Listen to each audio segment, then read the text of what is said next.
Welcome to Part 5, Special Populations Module. This section will discuss strategies for those afflicted with many common maladies that the clients of fitness professionals present with. There are a myriad of issues this module can entail. However, due to the broad-based complexities of this topic, we're going to limit our discussions to the three most common injuries: back pain, knee issues, and shoulder problems.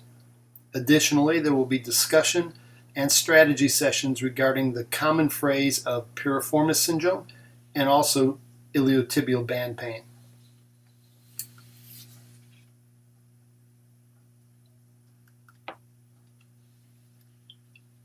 The following passages are from Anatomy Trained 2nd edition by Thomas Myers. This is a resource I highly suggest. The traditional mechanistic view of anatomy, as useful as it has been, has objectified rather than humanized our relations to our insides. This passage refers to the traditional approach to the study of anatomy, that being in isolation. We need to understand what the tissue does in isolated action and where it attaches to its origin and insertion. However, the student must keep in mind this approach is isolated, concentric in nature, and dominant in one plane of motion. This is opposite of how the body works. In triplane integrated reactions, the human movement has the following characteristics. It's integrated, eccentric loading first. All muscles and all joints work in three planes of motion. Whatever else they may be doing individually, muscles also influence functionally integrated body-wide continuities within fascial webbing. This integrated body-wide tensional network allows the transfer and mitigation of forces through the system, allowing for a more economical and efficient actions to be distributed, reducing overuse and stress to a local region. Therefore, the tissues within the body have impact upon the entire body.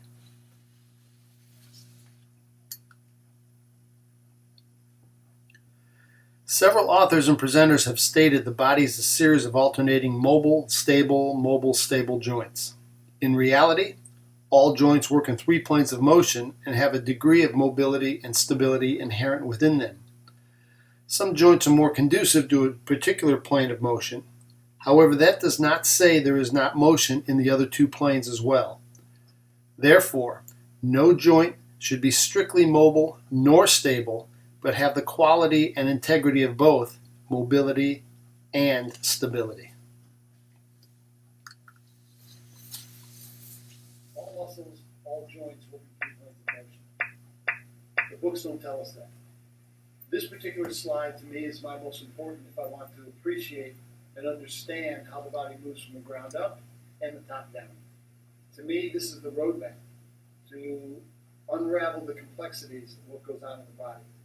What this shows is each joint that works in three planes of motion, the sagittal, frontal, and the transverse plane, and how each joint works within each plane of motion, but also how it's dependent upon other joints above and below. For example, let's look at the knee. To load the knee, we see that the knee in the sagittal plane will flex. Everybody knows that. However, what we have to also understand is that as the knee goes into flexion, take a look at what's happening at your ankle. Don't look at the slide. Take a look at what's happening at your ankle. You see that your ankle is dorsiflexed. Forget about the PF for the moment. Just look at dorsiflexion. So we see to make the knee successful, to create an environment for the knee to be successful, the ankle has to dorsiflex. Let's just test it for a moment. Draw your knee behind your shoelaces as an example and try and do your squat or your lunge now. You see that this isn't a very successful squat or a lunge. But in order to make the squat or the lunge successful, the ankle must go into dorsiflexion. When I see clients who tell me their physician or their physios have told them not to squat, the first question I have to ask is, why? One of the first things I look at is what is going on in the foot and the ankle complex. Because to me, the knee is the dumbest joint in the body. It's going to greatly depend upon what goes on at the foot and ankle and what goes on above at the hip. So we see in the sagittal plane, as the knee flexes, it is loading. Or as the knee loads, it goes through flexion. Now, find your tibial line. Find the tibial line, or what we commonly call the shin bone. As you go into knee flexion, under normal healthy conditions, we're not talking about a flat foot or a high arch foot. Under normal healthy conditions, the tibia goes into internal rotation, it rolls in. By definition, if you recall in our previous slides, movement is described away from the spine as the distal bone in relation to the proximal bone. So in this case, we see that the tibia is rolling in, tibia is distal to the femur, and we have internal rotation of the tibia. In the frontal plane, everybody imagine you're a marionette. I'm holding your strings, and now we let go. As you collapse down, notice where the knee goes. The knee joint moves towards the midline, but don't be fooled by that. Look at the distal end of the tibia in relation to the distal end of the femur. We see that the tibia is lateral to the femur. Therefore, by definition, distal bone in relation to the proximal bone, the tibia is lateral or abducted to the femur, the knee is abducted. To make the knee successful in all three planes of motion, we have to go through knee flexion in the sagittal plane, knee abduction in the frontal plane, and internal rotation in the transverse plane. Let's move up to the hip for a moment. We see that as the knee is flexed, the tibia has gone into abduction. The femur is in internal rotation. The femur is flexed to the hip, so we see that the femur in relation to the ilium is flexed, so the hip is flexed in the sagittal plane. The femurs have gone into internal rotation in the transverse plane, and when we look at the femur, the distal bone in relation to the ilium, we see that the hip is adducted. So in order for the knee to be successful, the hip better be doing its thing and become successful, and a lot of this is dependent upon what goes on at the foot and the ankle complex. We'll talk about the big movement rocks with the foot in another slide. But again, we need good ankle dorsiflexion to allow the knee to flex, to allow the hip to optimally flex and load and internally rotate and adduct to load the glute, to flex, internally rotate, and abduct to load the knee. This slide is my most important slide. This is my roadmap for success. Anytime I do a gait and motion analysis, anytime I'm watching people do any type of activity, I must keep this slide constantly going in my mind. When I was first starting to study movement, and I'm still studying movement, I took this slide, I went in front of a mirror, and I was just moving around. I was reaching, I was squatting, I was lunging, I was doing various movements, and I would stop to see where one joint segment is in relation to another. I highly suggest that you do the same. Don't try and memorize the slide. It will not mean anything. We need to internalize it. We need to feel it. We need to understand from a distal to a proximal approach and also a top-down approach of how motion is going to affect joints. You can do this. Good luck. And again, if you appreciate this, if you start to internalize this particular slide, it will open up an entirely new paradigm of how you will look at people, how you will analyze people, and how you will create program design.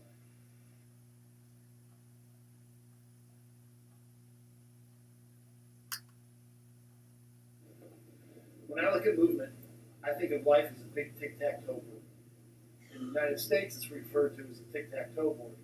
In Australia, and I believe the UK, it's referred to as knots and crosses.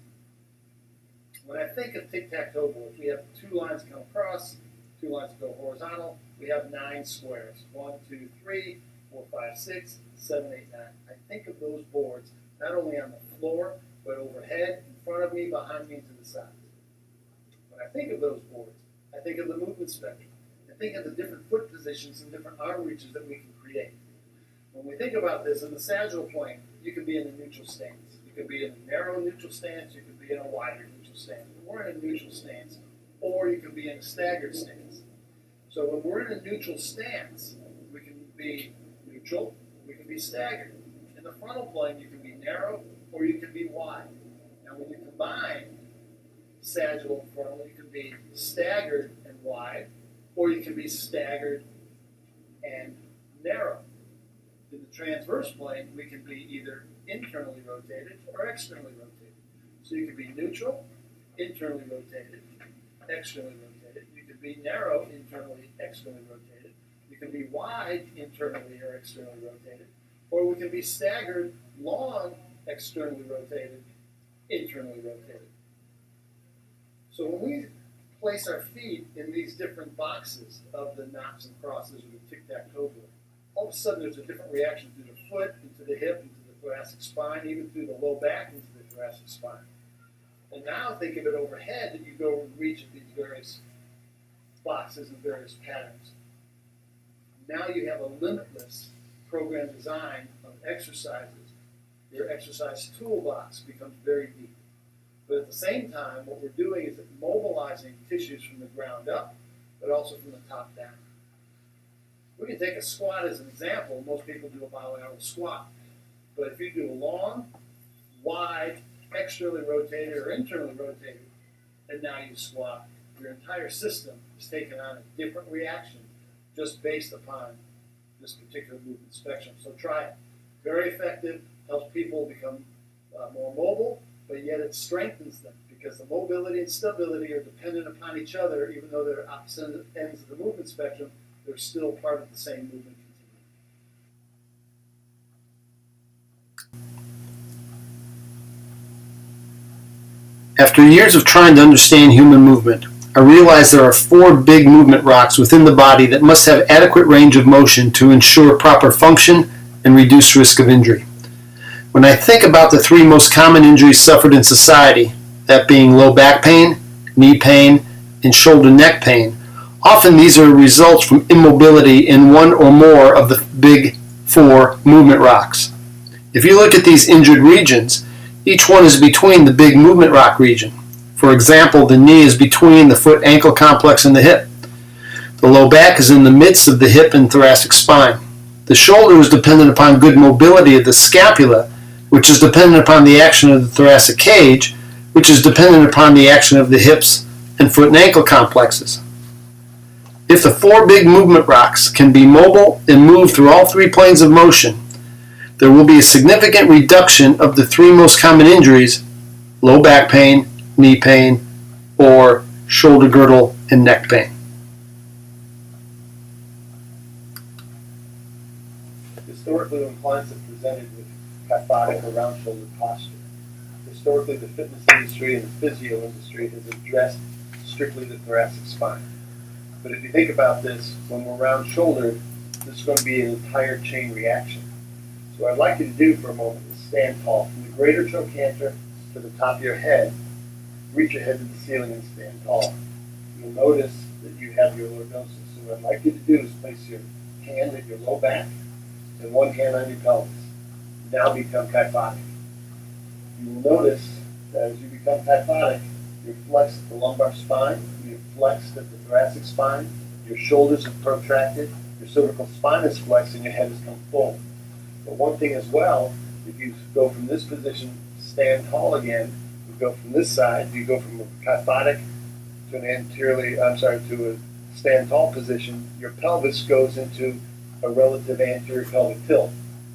When we do become kyphotic, you will see the pelvis also goes into a posterior pelvic tilt. So kyphosis is not only affecting the thoracic spine, it's affecting the pelvis as well. Or if you have somebody who has a posterior pelvic tilt, it's also going to flex the lumbar spine and create relative thoracic flexion.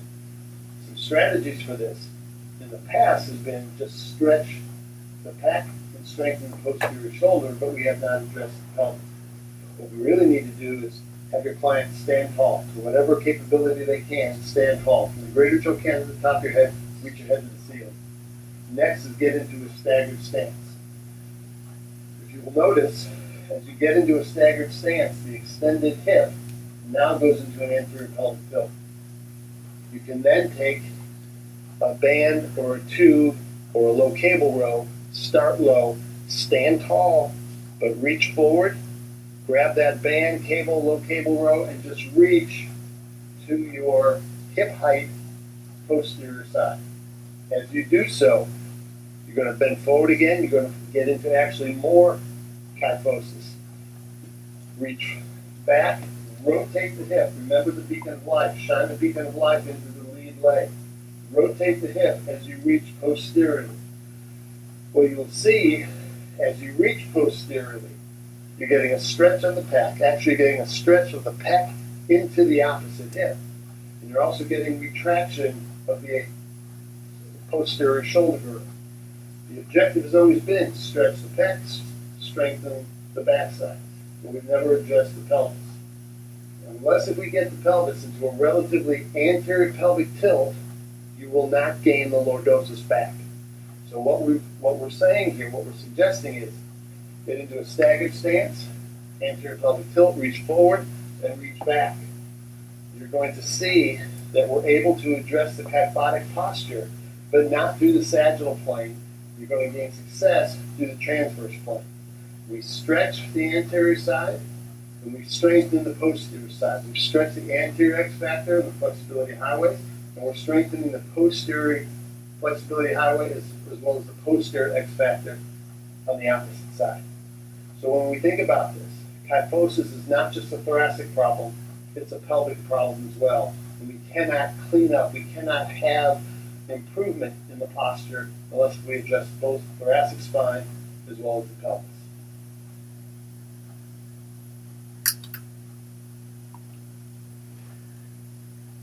The thoracic spine really works, originally thought, in 2 planes of motion simultaneously. However, what we're finding is that it works in 3 planes of motion. The thoracic spine goes through 2 types of movement. Type 1 is where it is laterally flexed and rotated to the opposite side. The majority of movements that occur in activities of daily living go through a type 1 movement pattern. It is amazing to me how many people don't have good thoracic rotation or lack frontal plane motion of the thoracic spine. It is critical that we gain both. Type 2, think of this as together, where the spine is laterally flexed one way and rotated the same direction. We have to gain frontal plane motion of the thoracic spine, and we have to gain rotation of the thoracic spine in order to protect the back and to improve functional movement actions.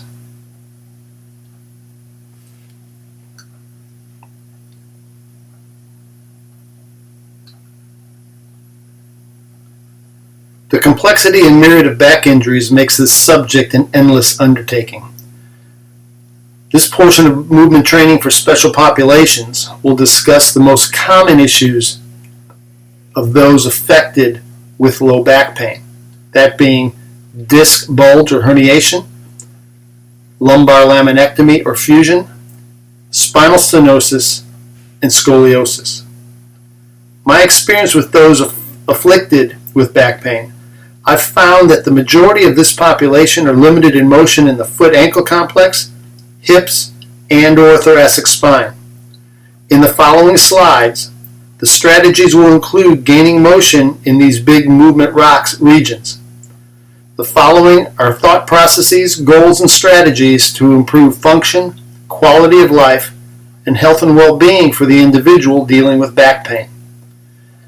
Please understand that we still need to improve the big movement rocks as far as movement and function is concerned. Many of the strategies in all these back disorders will be discussing gaining motion in these big movement rocks.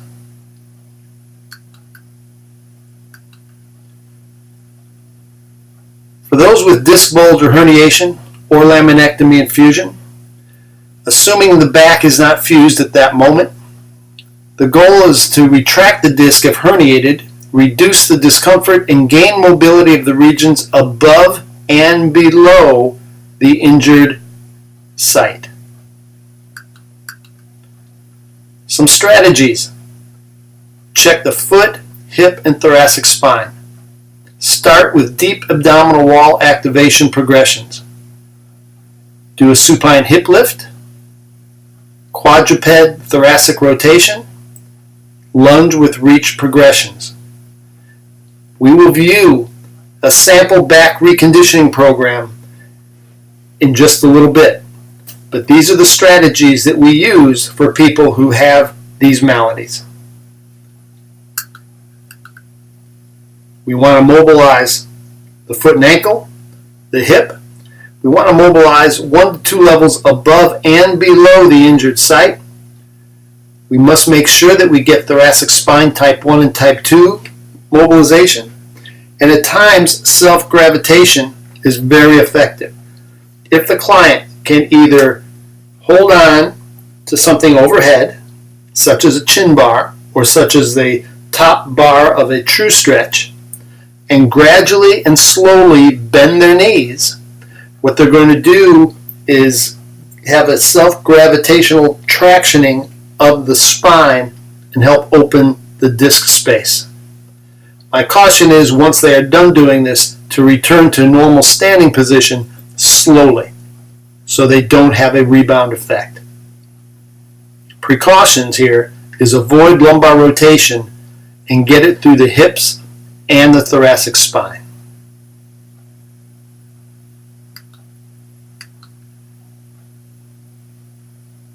Those are affected with scoliosis. In this case, if you notice on this x-ray, at the bottom right, that pelvis is slightly elevated. We see a C right in the thoracic cage, in the thoracic spine. Likewise, what we will see is not only lateral rotation to the right, but if you view the little lines in the middle of the spine, being the spinous process, they rotate a bit to the left. The examples that we're going to be discussing will be based upon this x-ray. Goal is improvement of alignment, reduce frontal plane asymmetry. We want to improve extension thresholds, reduce discomfort, gain mobility and strength. Our success will depend upon the age and length of the dysfunction. First, we must work from level hips. Just like building a house or building any type of structure, we must start with a level foundation. In this case, we must work from level hips. Take a 4-inch box or so and either step forward and put the lower hip, the lower sided hip on the box either in front or possibly behind, so you'll be working from a staggered stance. Check foot, hip, and thoracic spine function. We've got to gain mobility in those 3 big regions. Caution to sagittal plane extension. Work through the frontal and transverse plane. Because of the dysfunction of the spine, sagittal plane movement, particularly through extension, is very difficult for these populations. Do some deep abdominal wall activation as a progression. We will discuss that later in our reconditioning program. Supine hip lift can be often challenging, not a movement of choice initially. Primary reason is because that is going through the sagittal plane. Quadruped thoracic rotation, and the psoas is key. Working with the leading neurosurgeon in the United States and quite possibly the world, Dr. Robert Masson. He is also the international medical director for spine surgery for Johnson & Johnson. What he has found, and what I have seen with clients that I have worked with who present with scoliosis, is that the psoas can be either hypertonic proximally, causing the spine to laterally shift in the frontal plane, or distally lifting one hip, creating scoliotic alignment. So we must make sure that we somehow get some soft tissue work and stretch the psoas. That's why working from a staggered stance with arm movements can create a stretch to the psoas and also help reset proprioceptors while tissue is being stretched. Try and encourage and work within a type 1 and type 2 environments for this thoracic spine, and initially use isometric holds at first, because what we want to try and do is work from a remedial to a progressive posture and progressive movements. And isometric can have a proprioceptively enhancing effect upon these tissues. Mobilize the ankles, the hips, thoracic spine in type 1 and type 2, and also again self-gravitational traction has proven effective. Avoid lumbar extension, get it through the hips, the thoracic spine, and when you're moving, think through the transverse plane. Don't think in the sagittal plane.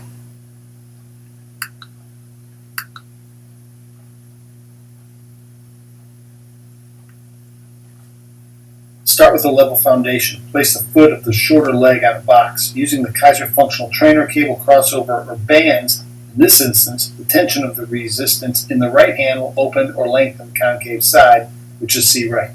Tension in the left hand allows thoracic rotation to the opposite side.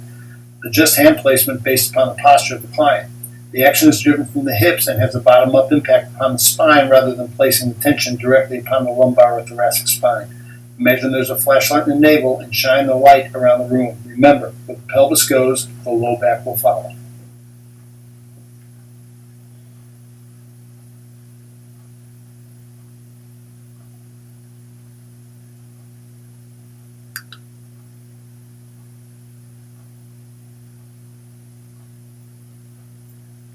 Notice I'm wearing one shoe. Notice my right hip, which is part of the longer side, is elevated to the left, so there's a frontal plane asymmetry when we look at somebody who has a functionally or structurally longer leg. Likewise, the lumbar spine has a concavity to the right in this case. Likewise, the shoulder is going to be elevated. What we would also see is there would be a slight rotation of the thoracic spine to the left because people who have the symptoms or have the characteristics of scoliosis have this frontal plane asymmetry, have concavity to either right or left, and they typically are slightly rotated the thoracic spine to the opposite side of the concavity, which is designed, or the biomechanical reaction, to try and keep the head and the eyes level. The first thing we need to do is work from a level foundation. It's like living in a house.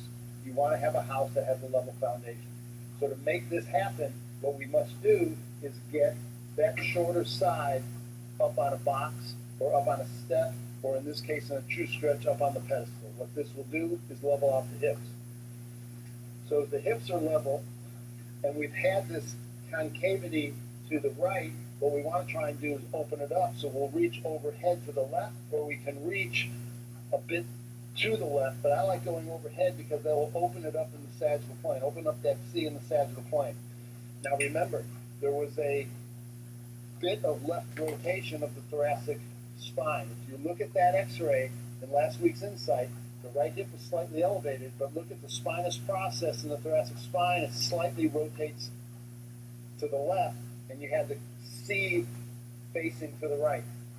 So what we've done now is open up the C to stretch this out. We're in an asymmetrical stance to get the psoas stretch, because remember, I believe that the psoas is a primary culprit that is creating or affecting scoliosis. It's not the back tissue. The back tissue is the result. The back tissue is a symptom. But what Dr. Masson of the Neurospine Institute has found when he's working with his patients and when he's operating on his patients, that there is a hypertonicity of the psoas of one side versus the other. If it's a proximal hypertonicity, it's pulling the thoracic spine laterally. And if it's a distal, it's pulling the hip up. So we've got this hypertonicity in the psoas for whatever reason it may be. What he's also found is that there's an asymmetry in the size and the density of the muscle tissue of the psoas of one side versus the other. So we want to try and stretch the psoas.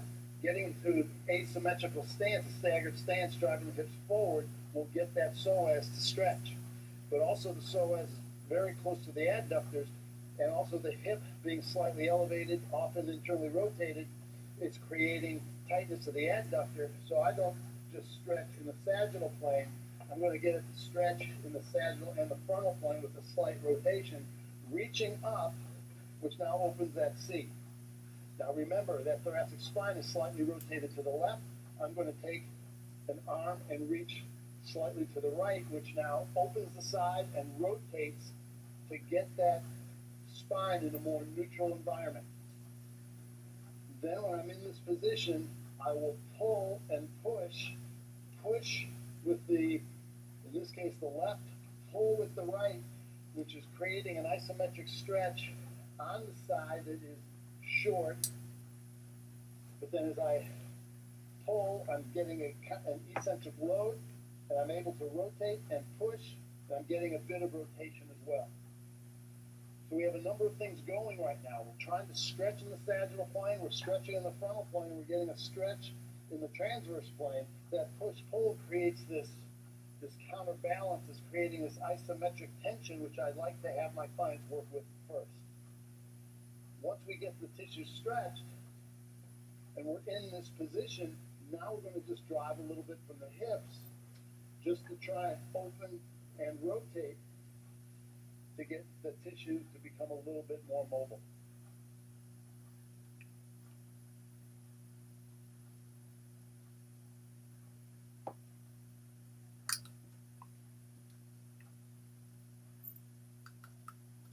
For spinal stenosis, notice that white vertical stripe, so to speak, to the right of the spine is really the spinal cord. And if you look where those minor disc bulges are, those are herniated discs at L4, L5, L3 and 4, and a slight one at 2 and 3.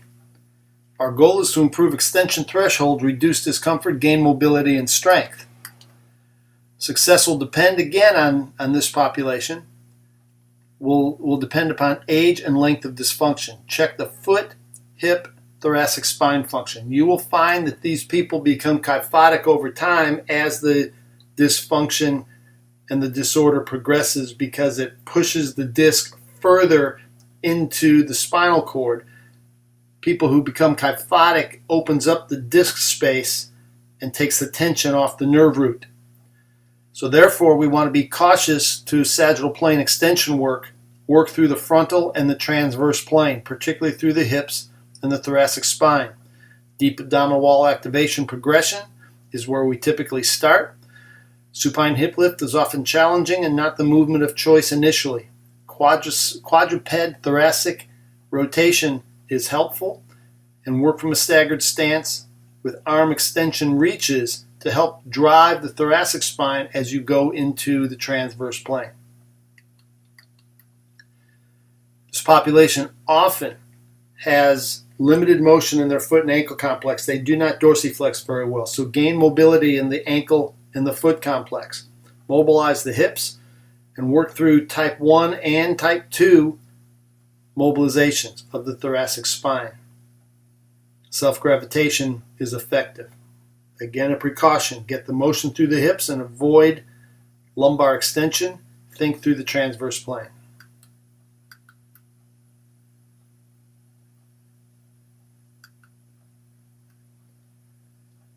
Many times people present to us very stable, very stiff, very immobile. Some people think that's because of a position of strength. Actually, when muscles are weak, they're going to shorten.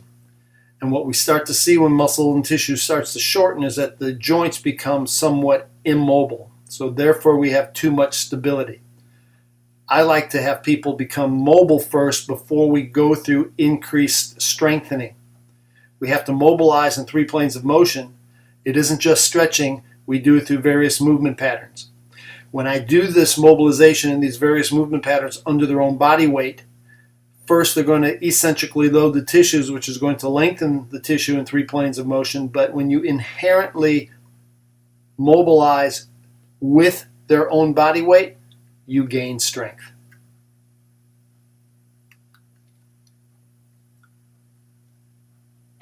Considering that all muscles and joints work in 3 planes of motion, it makes sense that we should assess our clients in a 360-degree environment and also program movements that work in a triplane 360-degree consideration. The graphic on the left is a version of the movement grid I use to assess clients when doing a gait and motion analysis.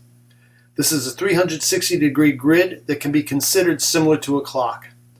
At first I use the clock analogy, however, when we consider the full movement spectrum in a triplane 360-degree environment, it may be easier to view the grid as a 360-degree circle with 0 degrees at the anterior perspective. Moving with the right extremity to the right is right to 90 degrees. Posterior would be right 180 degrees. Continuing with the right extremity to the right, we can go to 270 degrees, or think of that as far as the clock is concerned at 9 o'clock. Now moving with the left extremity, view left at 90 degrees, which would be again the 9 o'clock position. We can go with the left extremity to 180 at the posterior position. As the left extremity continues to move left to the 270 degree motion, that would be the 3 o'clock position. This method makes it consistent for documentation when making notes for assessment, as well as the directional vectors for program design. The right graphic demonstrates the various heights that can be described when applying different reaches for a particular movement pattern. For example, we can describe a forward lunge with a reach as anterior lunge to 0 degrees with a bilateral arm reach to 10 degrees at waist height. This directive will make notations consistent and reproducible. So what would be going on here is that your either right or left leg would be lunging forward to 0 degrees, and both arms would be reaching to the right approximately 10 degrees at waist height. Keep in mind, the further away from the body the reach goes, it will place more demand upon the system. Likewise, the more vertical downward the reach, the more demand will be upon the system. Therefore, bear in mind these considerations when assessing a client's threshold as measurements of their limitations, as well as variables for program design and increasing the intensity.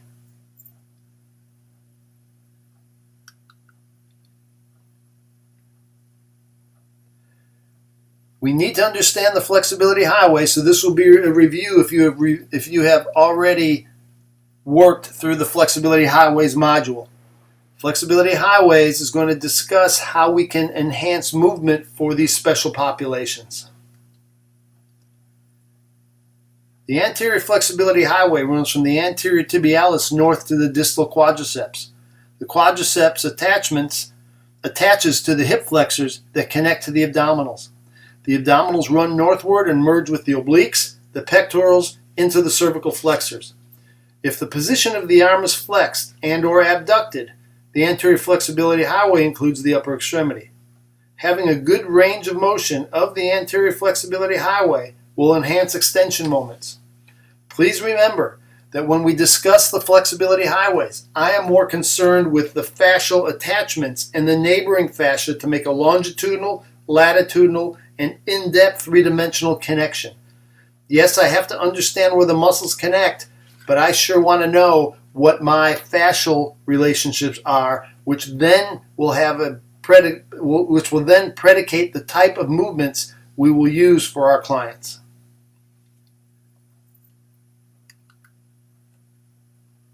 These photos were taken from Thomas Myers Anatomy Trained 2nd edition. The posterior flexibility highway begins at the plantar fascia connecting to the calcaneus to the Achilles tendon. The calf runs from the Achilles north with the gastroc attaching at the femoral condyles.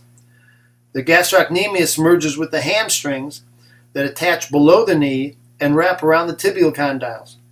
The convergence of these tissues form what I call the trapeze artist of the body. The hamstrings run north and attach proximally at the ischial tuberosity via the sacrotuberous ligament, which attaches at the sacrum. These tissues merge with the sacral fascia, meeting with the lumbar fascia, and connect distally with the erector spinae.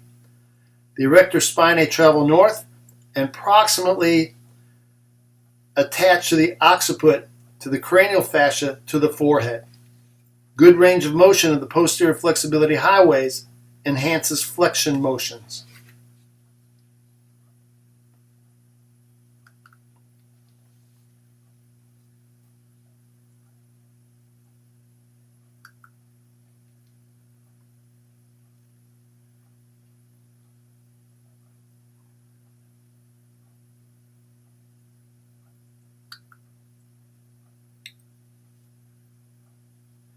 The most overlooked flexibility highway is the lateral flexibility highway.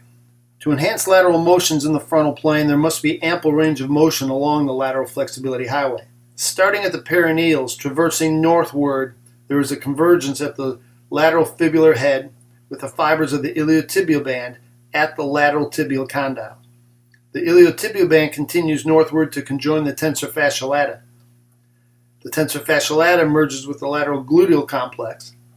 As the lateral gluteals meet the quadratus lumborum, the obliques, the intercostals, into the latissimus dorsi, into the shoulder girdle, the lateral flexibility highway is crucial not only for adduction movements, but will improve hip internal rotation of the hips.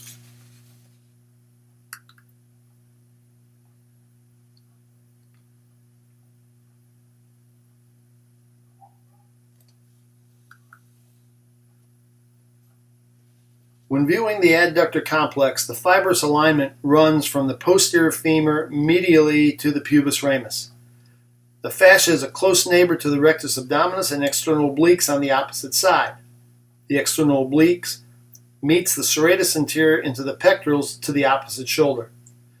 To allow efficient movement of extension and external rotation, the anterior X factor must be stretched together in order to get the motion from the hips and the shoulder girdle and not through the low back.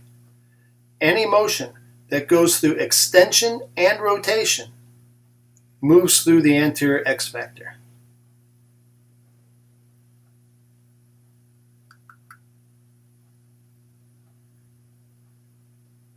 The posterior X factor, we've got to keep in mind that the fibrous alignment of the opposite lat and gluteals need to be lengthened together to optimally decelerate flexion and rotational movements. From the musculature of the back, notice the fibrous alignments of the opposite two structures.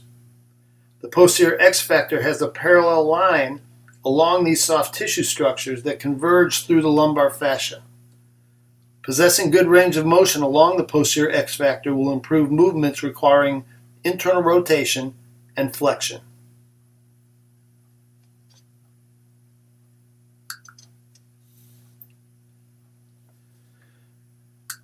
The turnpike connects the opposite posterior cervical spine to the opposite scapula, wrapping around the back to the same side hip. The scalene and capitis cervicus attaches to the rhomboid to the opposite side of the spine. The opposite rhomboid connects to the medial 30% of the anterior surface of the scapula and merges with the subscapularis. At the lateral 20% of the scapula, the subscapularis conjoins the serratus anterior, which wraps around the side of the torso and unites with the external obliques. The external obliques run diagonally to the opposite hip. The turnpike forms a relationship with the cervical spine to the hips, especially when rotational actions are required involving the head, shoulder girdle, and hips.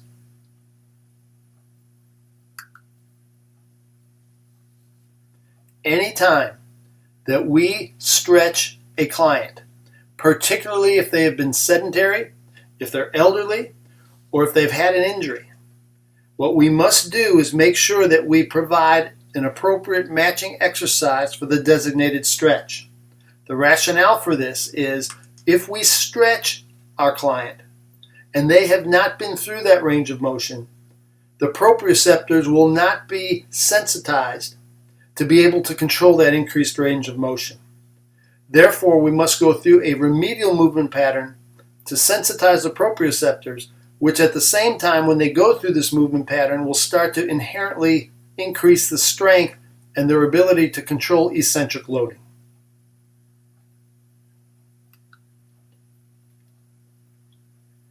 The following are progressions for strategies for program design. I believe that our industry progresses our clients too quickly, and we must go through a regressive to progressive approach when we develop our strategies for program design.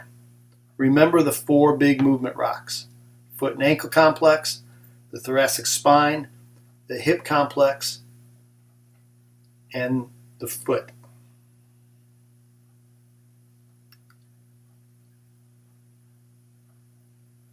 As we stated just a moment ago, movement will eccentrically load and stretch the muscle tissue and the fascial tissue and inherently strengthen it as it lengthens.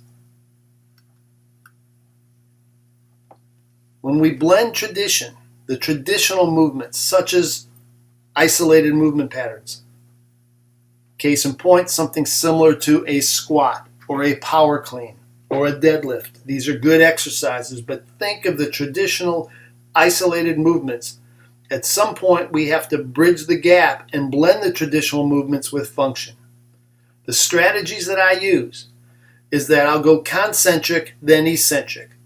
Please keep in mind this is typically opposite of how the body moves, which goes through eccentric first. But my rationale for the concentric first is that it is going to work in one plane of motion. It will give us strength, but it's going to be isolated. I will gain that strength, I will gain the hypertrophy, but I also know that typically traditional exercises, isolated exercises, shortens tissue. So I can meet my clients' needs if they want to go through that isolated movement, but then I will give an accompanying, a complementary exercise that will be eccentric first. That way I get both ends of the movement spectrum, and I'm working in 3 planes of motion. I'm doing integrated movements, and then it's eccentric first, which is typically opposite than the traditional exercise program that takes place in the fitness industry. Eccentric then concentric is really saying the same thing as isolate then integrate. I will go through rotational movements. I'll do that first, particularly through a warm-up.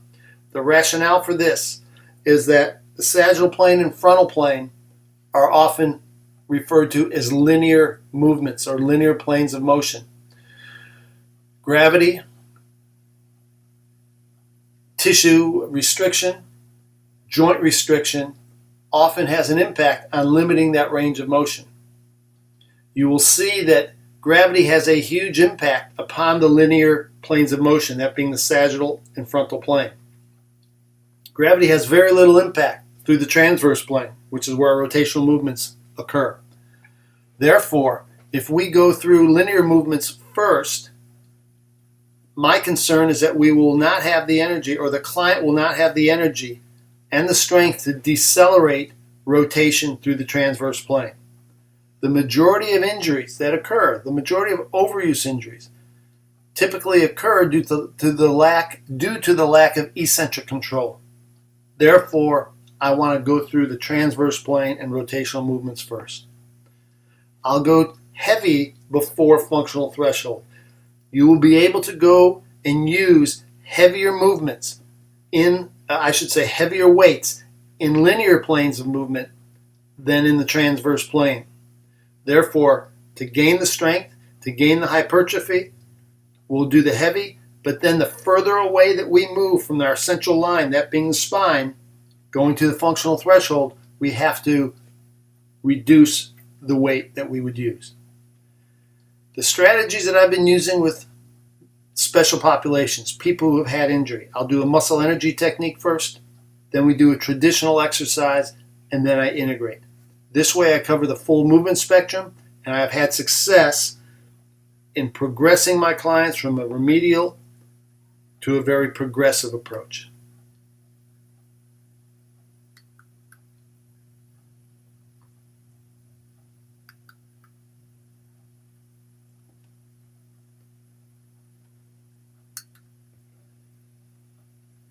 Ankle mobilizations. This remedial movement pattern is necessary to gain the range of motion of the ankle and foot complex. Remember our discussion of the mechanics of this complex and the chain reaction that occurs through the foot, leg, and hip. If ankle dorsiflexion is limited in motion, there will be suboptimal loading for forefoot abduction, internal tibial rotation, and calcaneal eversion. This will impact the hip, low back, and mechanics of the thoracic spine.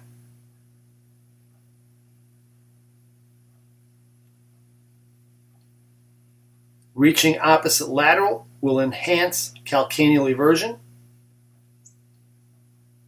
Doing a sagittal plane overhead reach and shoulder flexion will enhance sagittal plane movements and dorsiflexion. And doing an opposite overhead lateral reach will enhance hip adduction and also have an impact upon the foot and ankle complex.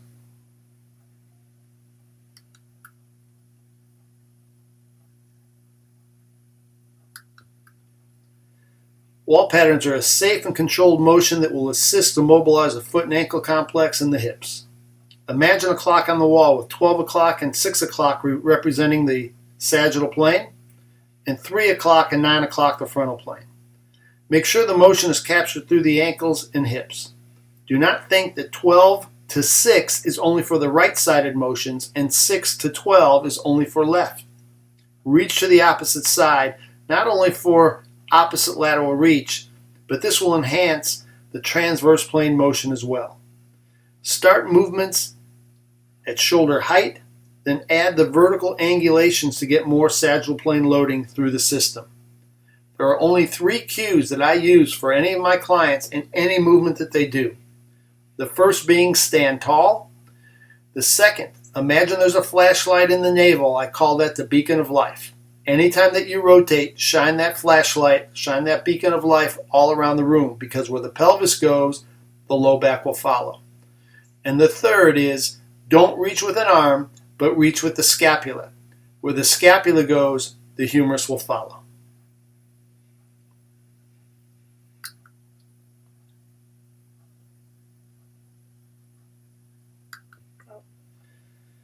Essentially, wall bangers are rotational squats that is performed in a safe, controlled environment.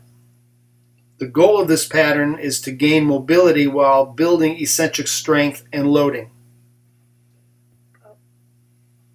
As the client reaches during the squatting action, the hip will adduct and bang against the wall. Make sure the motion is coming from the foot-ankle complex and the hips. If there is a mild discomfort at the knee closest to the wall, turn that foot inward about 5 degrees. This should reduce that problem. When the hip becomes more mobile, then gradually move the foot position back toward a neutral foot placement.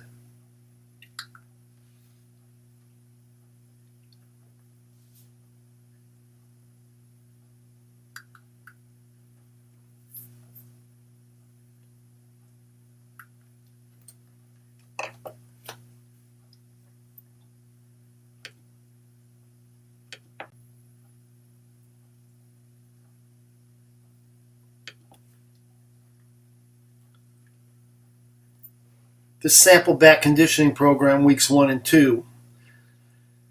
This is the initial phase of a reconditioning program for a client who had a discectomy. The patient is a 28-year-old tennis coach who had significant back pain with radicular symptoms. She started a program approximately 8 weeks after surgery. The goal for the first 2 weeks are to increase isolated central unit strength and improve kinetic awareness.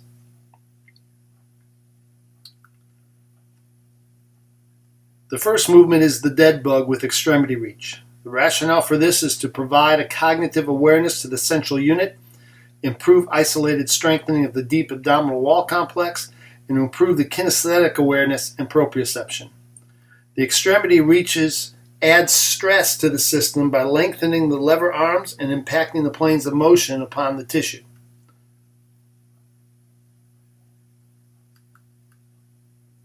Next, the supine hip lift or bridge is performed to strengthen the central unit, especially the erector spinae, gluteals, and hamstrings. It is critical the hip complex becomes stronger for this population.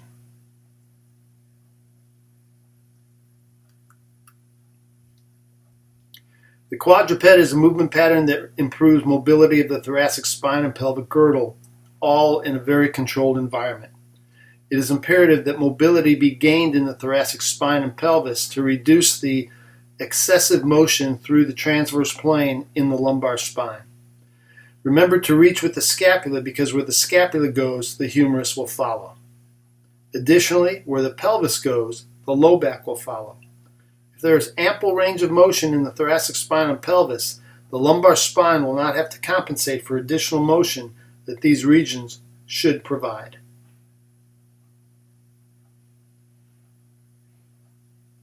We also will add wall bangers and wall patterns. Weeks 2 to 4, we want to gain frontal and transverse plane motion. We want to mobilize the foot and ankle complex and the hips through movement patterns.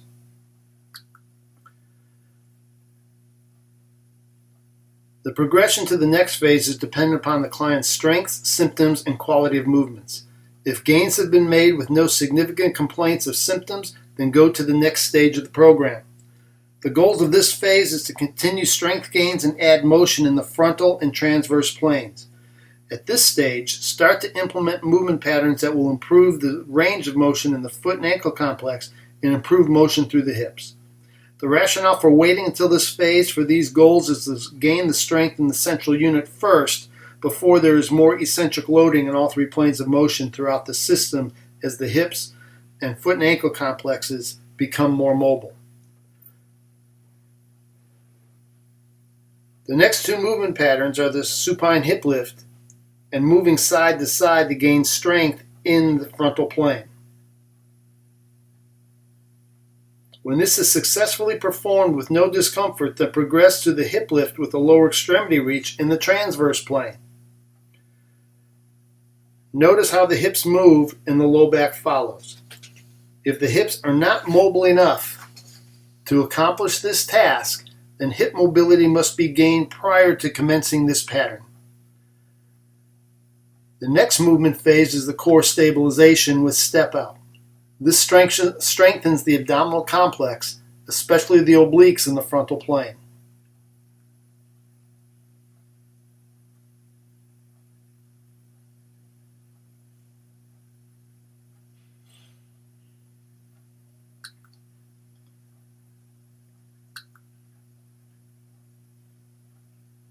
The next movement pattern is a gait pattern with single leg balance stabilization.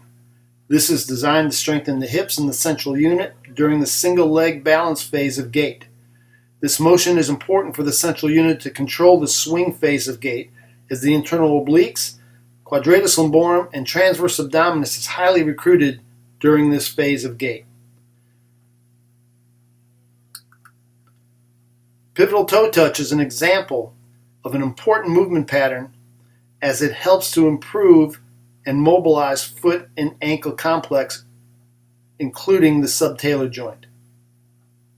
Many people with back pain do not have adequate function of this complex, and it is critical to recapture this motion to allow proper function throughout the entire system.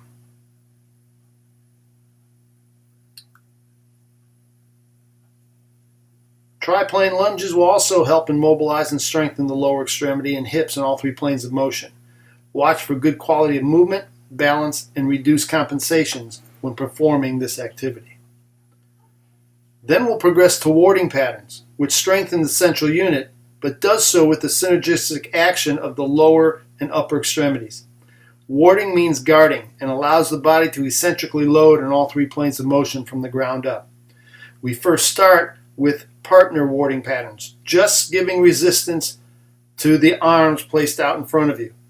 Notice the different foot positions, which will have an impact through the pelvis, through the inner thigh, the adductor complex, and through the gluteal complex. It also will have an impact proximally through the abdominals, through the low back, and the thoracic spine.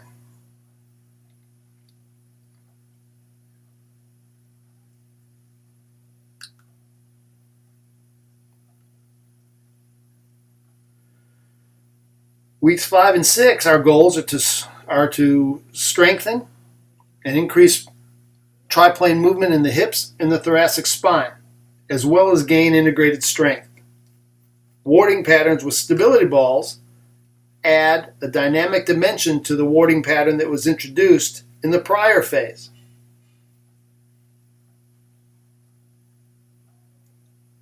The same principles apply of different foot positions.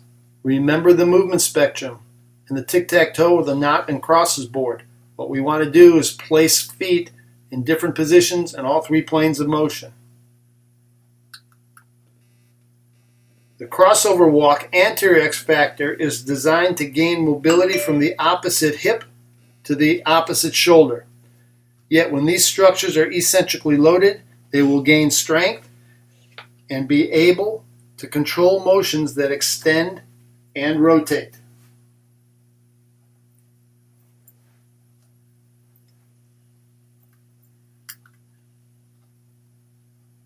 The TRX chest press and lat pull are designed to strengthen the associated soft tissue in a relatively unstable environment. The pectorals and the latissimus dorsi strengthen the shoulder girdle complex and help stabilize the lumbar spine.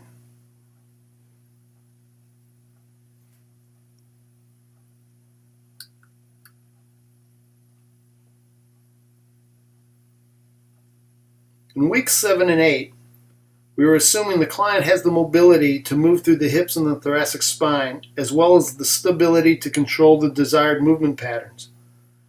We will then add the crossover walk posterior X factor, which will be implemented. The goal of this movement is to gain motion through internal hip rotation. If this can be accomplished, then movements requiring flexion and rotation become more efficient.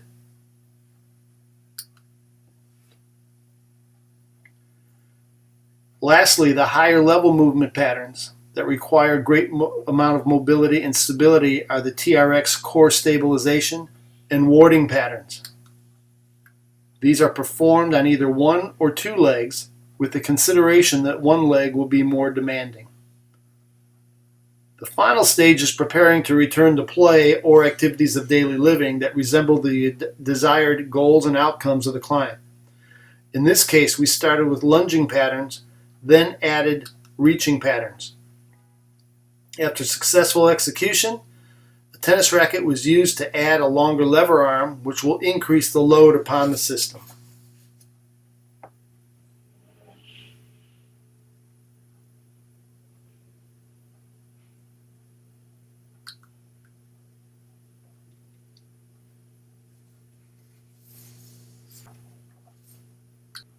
The knee is the dumbest joint in the body. The reason I say that is because typically when a knee is injured, we often treat or we try and strengthen the knee. But we really don't take a look at the whys of what's creating the issues at the knee. The knee is going to greatly follow and be impacted by what goes on at the foot and the hip. You've got the tibia that comes up from the talus, that's the distal aspect of the knee, and you've got the femur from the hip that is going to be the proximal aspect of the knee. The femur is greatly impacted by the gluteal complex in the hip. And you've got the foot that's going to greatly impact the tibia. So for instance, if you have a flat foot, you see the knee becomes more valgus. You see the knee becomes more of a medial abducted aspect. Likewise, a high arch foot is going to create more varus. It's going to create more adduction of the knee. So it's not the knee that's in position. And when we see people with those foot types that have a flat foot and they do a lunge or they do a squat, the knee is naturally going to dive in because the tibia is more internally rotated. Likewise, the tight glute is going to take the femur and externally rotate it, and it's going to take the knee and externally rotate the knee. So we have to understand what's going on above and below the knee. We even have to have an understanding what's going on in the thoracic spine and the shoulder girdle, because even motion such as this is going to create external rotation of the knee. So don't zero in on the knee. Take a look what's going on above, below, and what movements are taking place above and below, and even a couple of joint levels away from the knee to see why the knee is impacted and why the knee is dumb enough to react to what's going on to the rest of the body. The shoulder girdle comprises more of the humerus, the clavicle, and the glenoid itself. We also have to consider the sternoclavicular joint. When we look at shoulder function, and particularly when people present with injuries to the shoulder joint itself, the last place I want to look at is what's going on at the shoulder joint or what's going on with the rest of the body. Because the shoulder is greatly impacted by what goes on at the hips, and the hips are greatly impacted by what goes on at the foot. The shoulder joint, of course, we know works in three planes of motion.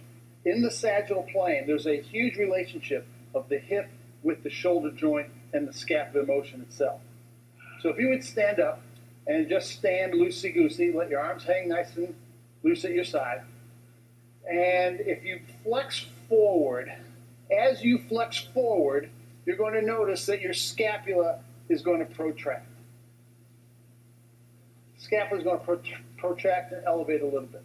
As you go into extension, the scapula is going to retract a bit. So when we look at scapular movement, flexion and extension, when you go into extension of the hip, the scapula is going to retract. That's going to enhance shoulder girdle or shoulder joint movement. When you flex forward at the hip, the scapula protracts, which is going to have an impact upon shoulder joint movement as well. So we could say that as the same side hip flexes, that will enhance scapular protraction and elevation and allow the shoulder to extend. You will see that people who have problems extending the shoulder, and if you assess their hip, very often they don't get into good hip flexion. Likewise, the same side hip that extends will allow the scapula to retract and will allow better shoulder flexion. So the same side hip in the sagittal plane that extends enhances shoulder flexion. The same side hip that flexes will enhance shoulder extension. In the frontal plane, let your arms hang loosey-goosey again. And just have your hips go side to side. And this time, just let your left hip go into adduction. You will see that the right scapula protracts, the left scapula will retract. What this will enhance is the same side hip that adducts will enhance same side shoulder to protract and then abduct. So again, we want to see the motion of the hips to see what kind of motion you can get as the same side hip adducts that will enhance same side shoulder abduction, or look at it another way, the opposite hip that abducts will enhance opposite shoulder abduction. Many times when I have clients that have presented and they have impingement issues, they're saying they have discomfort when they go into abduction. Last place I'm going to look is the shoulder. First place I'm going to look is what's going on at the hips, and then I need to see what's going on at the thoracic cage. In the transverse plane, we can look at shoulder girdle function in relation to the hips, that the opposite hip that has good internal rotation will enhance internal rotation of the opposite shoulder. Or we could say the opposite hip that externally rotates will enhance external rotation of the opposite shoulder. You take a golfer that goes through external rotation, or the follow-through internal rotation affects internal rotation. That will have an impact upon shoulder girdle function. When we correlate it to the flexibility highways, in the sagittal plane, the same side hip that extends will enhance shoulder flexion, goes through the anterior flexibility highway. The same side hip that will flex will enhance shoulder extension, will go through the posterior flexibility highway. Then you've got the frontal plane through the lateral flexibility highways, and then through the transverse plane you've got anterior X factor, posterior X factor. Many times when I see people who present with shoulder issues, particularly throwers or tennis players, I'm looking at the hips. I'm looking to see how the hips are functioning, to see how that's affecting the thoracic spine, but then I have to step back and ask, if there is tightness in either region, I have to then go back and say, why? Because we know through our learnings that the hips are greatly impacted by what goes on at the foot. So I've got to make sure that I see what's happening at the foot function. I have to see how that's affecting the hips, the thoracic spine, and ultimately the shoulder girdle.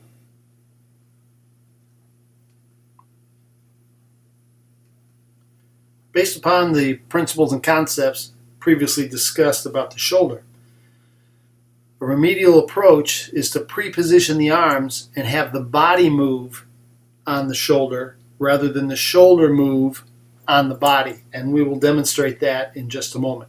So considerations that I use for remedial movements is pre-position first. I consider vertical and horizontal displacement to increase the load and the tension on the system, and then we'll start doing triangulated shoulder movements.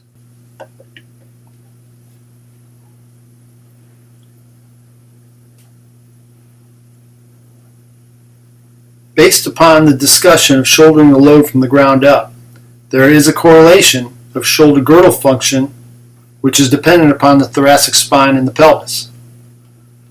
Keep in mind those discussions took place of the arm moving on the body. In this case, to make these movements more remedial and to look at relative shoulder motion, we have to have the body move on the arm. So an early injury, early post-injury, early acute sub-surgery,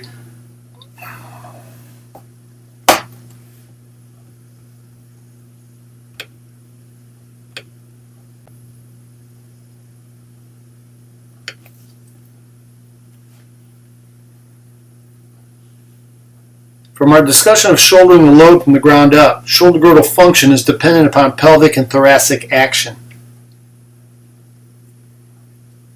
However, in early phases of post-rehabilitation, especially when the shoulder is rather immobile, a strategy that has been successful is to move the body on the immobile shoulder joint rather than the shoulder joint moving in relation to the body. When prepositioning the shoulder joint, start with the arm at shoulder height or below. Drive the hips backwards, which will cause the hips to flex, the thoracic spine to extend in relation to the shoulder, and the scapula to elevate. This will enhance shoulder joint flexion. This will assist to mobilize the shoulder girdle in a very controlled manner. Driving the hips forward into extension will cause the scapula to depress and adduct and enhance shoulder extension. Remember, this is moving the body on the shoulder, not the shoulder on the body. When the shoulder moves on the body, hip flexion will enhance shoulder extension.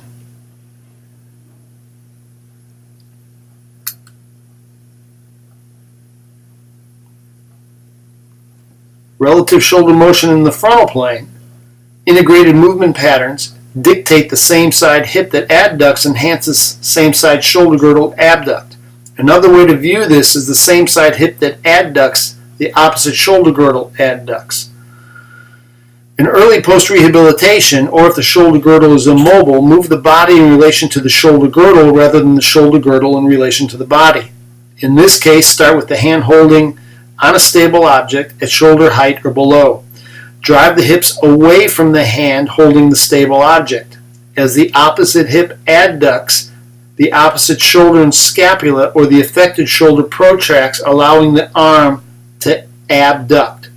To adduct the affected shoulder girdle, drive the hips toward the stable object, and the same side hip will adduct as the opposite hip adducts, which allows the opposite shoulder to adduct, or in this case, as the same side hip adducts, the same side scapula will retract and adduct.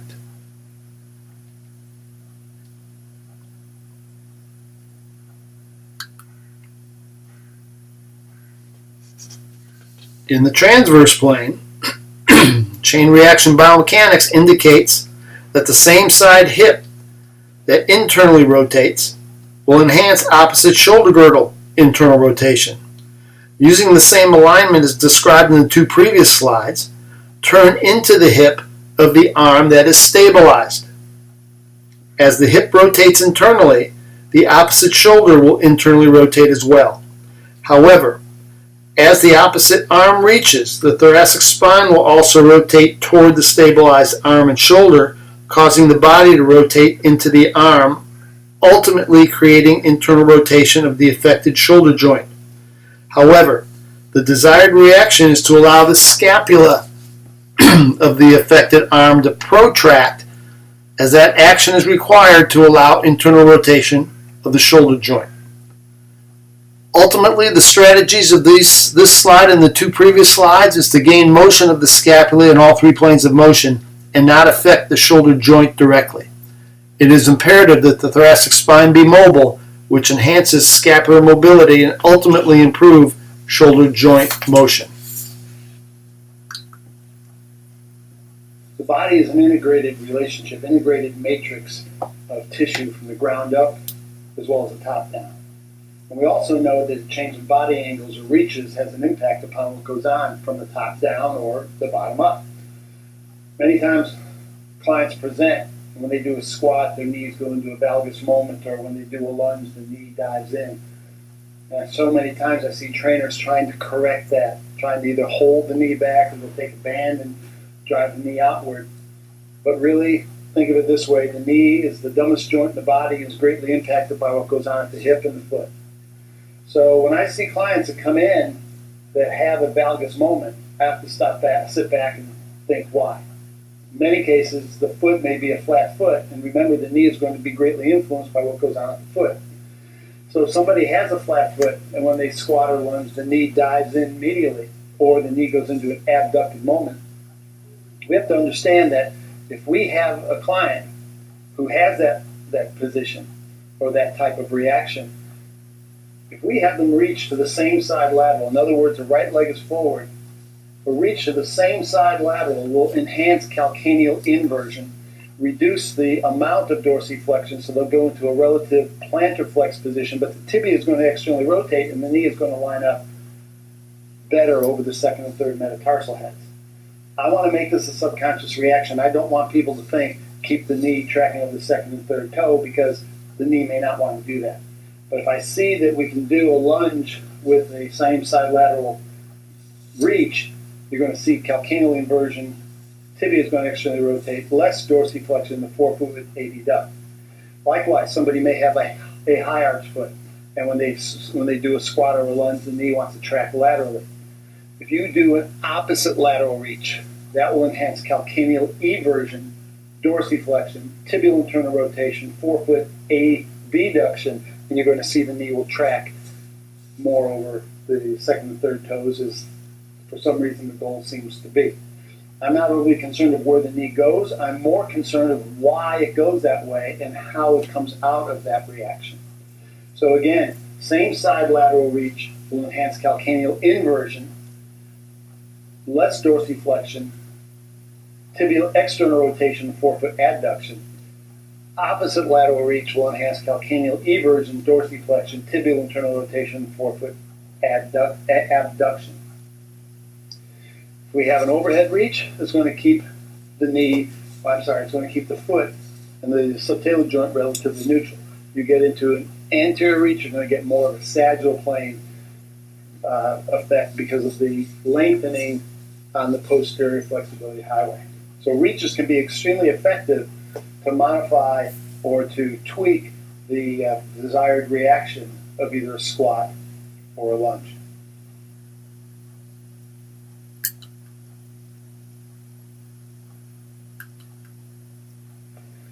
On many occasions, we've had clients present with tightness across the gluteal complex. When you palpate there, you feel this cable, this sausage-like tight structure, what we commonly have called the piriformis. People say my piriformis is tight. People say it hurts when I sit, I feel like I'm sitting on a golf ball. So now we have to step back and say, why is the piriformis, especially if you feel this thickness and this band across, why is the piriformis hypertrophy? One of the things that I've found in nearly every client that has had piriformis syndrome, or what we commonly call piriformis syndrome, is that the gluteal complex is weak. So when we look at the gluteal complex now, where the gluteals are going to decelerate internal rotation, decelerate frontal plane motion of the hip into adduction, and decelerate hip flexion, particularly at heel strike. If the glutes aren't doing that, the smaller, deeper tissues typically take over. So the piriformis is now hypertrophied and it's overused. I don't know if it's going to be just the piriformis, it could be the gemelli, it could be the obturators, it could be other things that are going on, but we commonly call it piriformis. Whatever the case may be, whenever we see those deeper structures, hypertrophy, and overused, we have to step back and say, what's going on with the glute complex? If I find that the gluteals are weak, which I typically do in a situation like this, I now have to step back and say, what is going on at the foot? Create an environment for the foot to become successful. Start strengthening the gluteal complex, particularly in all three planes, but especially in the frontal plane, especially in the transverse plane. And just a simple movement such as a frontal plane lunge with an opposite lateral reach. Or if we made it even more remedial, going back to the wall bangers that we've talked about in previous parts of this curriculum. But we must regress, get the foot in a better environment so it can make the phone call to the gluteal complex, get the gluteals stronger. You'll see that those symptoms of piriformis issues, as we commonly call piriformis issues, will start to subside. Throughout my career, I've worked with many patients and clients who have presented with iliotibial band pain. Many of these people are cyclists, swimmers, runners, triathletes. Many of the people are sedentary. Many of the people are the elderly. Some have had injuries, such as the knee and the hip replacement. What we need to really understand is the iliotibial band, by way of its connections, is greatly influenced by what goes on at the foot and goes on at the hip. The iliotibial band ties into about 30% of the gluteal fibers. So if the glutes are weak, the fibers are going to shorten. Atrophy is going to cause fibers to shorten. When that happens, by way of the attachment, as the fibers shorten, it's going to really lengthen the iliotibial band. So when I've seen people present with iliotibial band issues, the last thing I'm looking at is the iliotibial band. What I have to take a look at is what's the pelvic alignment? What is the strength of the gluteals? If I find that the gluteals are weak, the next question I have to ask is what is going on at the foot? Because the foot, as we've learned, has to go through calcaneal eversion, dorsiflexion, tibial internal rotation, and forefoot abduction. Now, if I have somebody that presents with a flat foot, as an example, that tibia is going to be internally rotated. Now you have somebody who has an internally rotated tibia, and keep in mind the iliotibial band connects not just at the lateral tibial condyle, but the anterolateral tibial condyle, and it's going to be turned inward. It's going to be rotated in the transverse plane. The iliotibial band really isn't built for that. So when we look at shortening of the glute, lengthening of the iliotibial band, internally rotated of the iliotibial band, now all of a sudden we see that the iliotibial band isn't tight, but it's long and taut. To remedy that situation, we first have to create an environment for the foot to become successful. Then we have to strengthen the glutes, particularly in the frontal and transverse plane. I like to do it in all three planes, but through some of our program design, when we are able to load the glutes in all three planes of motion, or we're able to load the glutes in the frontal and the transverse plane, you're going to see as the glutes get stronger and the foot's in a better environment, the iliotibial band isn't going to be long and taut anymore. The symptoms will start to subside. Depending on how lengthy the condition has been, depending on how severe it is, I've seen people improve from this condition within 10 to 14 days. So when your clients present with tight iliotibial band, first we have to check, is it short and tight, which it seldom is, or is it long and taut, which it typically is. When we figure that out, then look at the glute, look at the foot, create the environment for success for the foot, get the glutes stronger, and we will start to see improvement in this condition.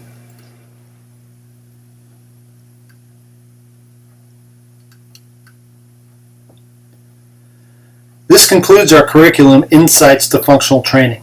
I would like to thank Australian Fitness Network for the opportunity to create this work that has become a deep labor of love for me.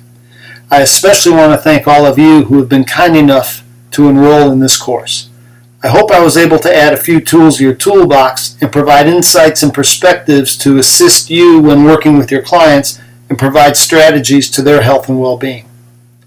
As I have stated to my staff and those who have humbled me when attending my presentations, if you were to send your family member to a physician or healthcare professional, what expertise and qualifications would you want that professional to have? If you're like me, you want that physician or health professional to have the highest quality of care and expertise. In the fitness industry, we should hold ourselves individually and the industry collectively to the same highest standards. When you think about it, most people see their physician once or twice a year. The majority of our clients see trainers and fitness professionals 2 to 3 times per week. Our industry makes a huge impact upon the quality of life of those we serve. We must keep striving to raise the standards of our industry to continuously make a positive difference. Good luck, and thank you so much for your time and to your good health.